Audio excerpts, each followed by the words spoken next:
বিকালে ছাদে বসে একটা ছেলে ঘুড়ি ওড়াচ্ছিল। হঠাৎ তার ঘুড়িটা একটা ঘূর্ণিঝড়ের মধ্যে পড়ে গেল, আর সুতোর টানে ছেলেটাও সোজা উড়ে চলে গেল আকাশে। চোখ খুলে দেখল সে এক আজব দুনিয়ায়। এখানকার মাটি কেকের তৈরি, নদীগুলো চকলেটের, আর গাছগুলো ললিপপের।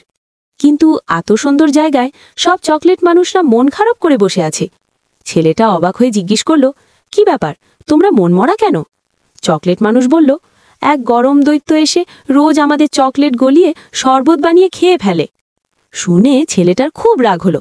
সে দৌড়ে গিয়ে গরম দৈত্যের গায়ে এক বস্তা বরফ ঢেলে দিল। ঠান্ডায় জমে গিয়ে দৈত্যটা বরফের মূর্তি হয়ে গেল। চকলেট রাজ্যের রাজা খুশি হয়ে ছেলেটাকে অফুরন্ত চকলেটের চাবি দিল। ছেলেটা তো খুশিতে নাচতে লাগলো। কিন্তু হঠাৎ সব চকলেট মানুষরা গলে যেতে শুরু করলো আর কাঁদতে লাগলো। কেন জানো?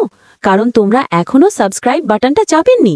তাড়াতাড়ি সাবস্ক্রাইব করে দাও, না হলে বেচারাদের সব চকলেট গলে শেষ হয়ে যাবে।